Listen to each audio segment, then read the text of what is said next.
ఒకసారి ఈ సందర్భంగా 1971 యుద్ధాన్ని గుర్తు చేసుకోవాలి. వాస్తవానికి 1971 యుద్ధం ఎందుకోసం వచ్చింది, దేనికోసం వచ్చింది? పాకిస్తాను భారతదేశం నుంచి విడిపోయిన తర్వాత ఇటు బంగ్లాదేశ్ ఇటు పాకిస్తాన్ ఈ రెండు ఒకటే దేశంగా ఉండేటివి. ఇదేమో తూర్పు పాకిస్తాను, ఇదేమో పశ్చిమ పాకిస్తాన్గా ఉండేది. అయితే ఈ పశ్చిమ పాకిస్తాన్ ఏదైతే ఉందో ఈ బంగ్లాదేశ్ మీద, అప్పుడు తూర్పు పాకిస్తాన్గా పిలువడేటువంటి బంగ్లాదేశ్ మీద పెత్తనం ఎక్కువ అయిపోయింది. వీళ్ళ అరాచకాలు వీళ్ళ మీద ఎక్కువ అయిపోయినాయి. వీళ్ళు కూడా ఇప్పుడు ఏదైతే బలూచిస్తాన్ ఏదైతే వేర్పాటువాదాన్ని కోరుకుంటా ఉన్నదో, మాకు ప్రత్యేక దేశంగా ప్రకటించండి అని కోరుకుంటా ఉన్నదో, అట్లనే 1970 నుంచి కూడా వాళ్ళు ఇదే ప్రయత్నాలు చేస్తా ఉన్నారు. వీళ్ళు ఈ ప్రాంతంలో ఇక్కడ ఎంత ఆ వేర్పాటువాదాన్ని కోరుకున్నటువంటి వాళ్ళు, మరి స్వతంత్ర దేశంగా ఉంటామని చెప్పేసి కోరుకున్నటువంటి వాళ్ళు గెలిచినా, వాళ్ళ పార్టీలు గెలిచినా కానీ ఈ పశ్చిమ పాకిస్తాన్ వాళ్ళకు ప్రాధాన్యత ఇవ్వకపోతుండే. సో దాంతో వీళ్ళు తిరుగుబాటు చేసిరు. ఈ తిరుగుబాటులో న్యాయం ఉందని చెప్పేసి అప్పుడు భారతదేశంలో ఉన్నటువంటి అప్పటి ప్రధానమంత్రి ఇందిరాగాంధీ కూడా ఈ తూర్పు పాకిస్తాన్కి సపోర్ట్ చేసి 1971 డిసెంబర్ 3వ తారీఖు నాడు యుద్ధం ప్రకటించాల్సి వచ్చింది. అది మన కోసం కాదు, ఈ దేశం ఏదైతే బంగ్లాదేశ్ ఏర్పడడం కోసం వాళ్ళు చేస్తున్నటువంటి పోరాటం మద్దతు ఇచ్చింది.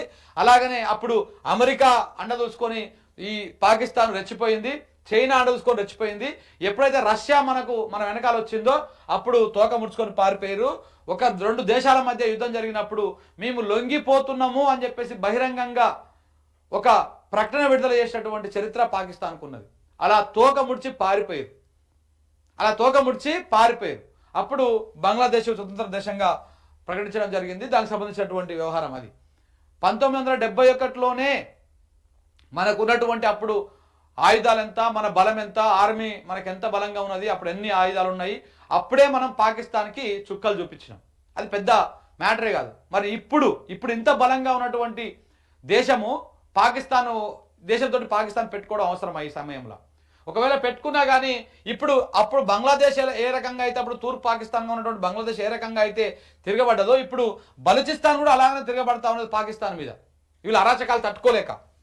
సో కాబట్టి ఇప్పుడు ఈ యుద్ధం చేస్తే, ఇప్పుడు భారత్తో కనుక డైరెక్ట్గా నేరుగా పూర్తి స్థాయిలో పాకిస్తాన్ యుద్ధం చేస్తే నష్టం ఎవరికి వస్తుంది? పాకిస్తాన్కే వస్తుంది.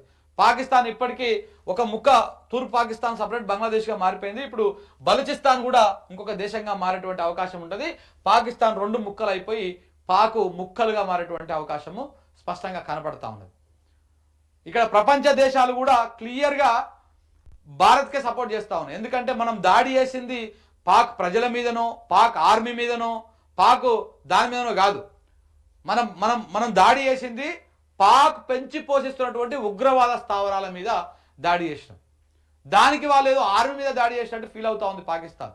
వాళ్ళు చేసేదే తప్పు, ఈ కవ్వింపు చర్యలే తప్పు. ఇప్పుడు అమెరికా సహా అందరు ఎందుకు ఇండియాకి సపోర్ట్ చేస్తా ఉన్నారు? సో ఇలా వాళ్ళు మనమేమో ఆర్మీని బలోపేతం చేసుకుంటుంటే వాళ్ళేమో ఉగ్రవాదులను బలోపేతం చేసుకుంటా ఉన్నారు. సామాన్య ప్రజలను చంపేసేటువంటి ప్రయత్నం చేస్తూ ఉన్నది పాకిస్తాన్. సో కాబట్టి ఇప్పుడు పాకిస్తాన్ పెద్ద తప్పు చేస్తూ ఉన్నది. ఇండియాతోని యుద్ధం వస్తే పాకిస్తాన్ ముక్కలవుడు ఖాయం, ఇది ఫిక్స్. ఎందుకంటే ఒకవైపు ఇప్పటికే వాయుసేనలు ఒకవైపు దాడులు చేస్తూ ఉన్నాయి. ఇప్పుడు అరేబియా సముద్రంలో కూడా ఇప్పుడు ఆల్రెడీ యుద్ధ నౌకలు పోయినాయి ఆడికి. ఇప్పుడు కరాచీ ఉంది కదా, ఈ కరాచీని లాహోర్ని మొత్తం, ఇటేమో లాహోరు, ఇటు కరాచీ, ఇటు వాయుసేనలు, ఇటేమో మన నౌకాదళాలు, నేవీ, ఇవి కూడా మొత్తము ధ్వంసం చేసేసినాయి. ఇక ఇది పాక్షికంగానే ఇప్పుడు జరిగిన దాడి. పూర్తి స్థాయిలో కనుక భారత్ విజృంభిస్తే పాక్ నామరూపాలు లేకుండా పోతుంది. 3 పాక్ విమానాల కూల్చివేత, 2 JF-17 విమానాలు కూలిపోయాయి, పాక్ అంగీకారం. F-16 కూడా కూల్చిన భారత్. ప్రముఖ మీడియా సంస్థల కథనాలు, భారత్ చేత చిక్కినటువంటి F-17 పైలట్ పలు డ్రోన్లను కూడా కూల్చివేసింది. యుద్ధం మొదలైంది. పాకిస్తాన్ వాణిజ్యానికి అత్యంత కీలకమైనటువంటి కరాచీ పోర్టు పైన భారత నావికాదళం భీకర దాడి చేసింది. అరేబియా సముద్రంలోని ఐఎన్ఎస్ విక్రాంత్ బ్యాటిల్ గ్రూప్ నుంచి బ్రహ్మోస్ క్షిపణుల వర్షం కురిచింది. ఈ దెబ్బకు పోర్టు మంటల్లో చిక్కుకున్నది. అక్కడి 10 నుంచి 12 భారీ నౌకలు ధ్వంసమయ్యాయి. 1971 తర్వాత కరాచీ పోర్టు పైన భారత్ దాడి చేయడం ఇదే తొలిసారి. ఈ మేరకు గురువారం అర్ధరాత్రి దాటిన తర్వాత వార్తా కథనాలు కూడా వెలువడినాయి. నిన్న నైట్ వీడియోలు కూడా వచ్చినాయి చాలా చోట్ల. మరి అవి ఎంతవరకు నిజమో. ఇప్పుడు ఏమైందంటే ఈ యుద్ధం నేపథ్యంలో వచ్చే వీడియో అని కానీ వచ్చే వార్తలని కానీ కరెక్ట్గా నమ్మడానికి లేకుండా పోతా ఉంది. అది ఆర్మీ వాళ్ళు క్లారిటీ ఇచ్చి ఇది మేము చేసినాము, ఇది మేము విడుదల చేసినాము అని చెప్తే తప్ప ఇది నిజమా అబద్ధమా అని తెలియకుండా. ఎందుకంటే ఇప్పుడు రకరకాల ఏఐ కానీ లేకపోతే యానిమేషన్ కానీ ఇట్లాంటివి చాలా ఉన్నాయి కాబట్టి వాళ్ళు ప్రకటించినాక ఇవాళ 10:30కా 11కో ఉన్నది. ఇలా ఇప్పుడు మళ్ళా రక్షణ దళాలకు సంబంధించినటువంటి ఆ ప్రెస్ మీట్ ఉన్నది, చూడాలి వాళ్ళు ఏం చెప్తారు అనేది. ఇది ఇంకా ఇండియా పాకిస్తాన్ మధ్య ఒక యుద్ధ వాతావరణం అయితే నెలకొన్నది. రైట్, ఇది దానికి సంబంధించినటువంటి వార్త. ఆపరేషన్ సింధూర్ 2 నడుస్తుందని చెప్పేసి నిన్న వాళ్ళు చెప్పడం కూడా జరిగింది.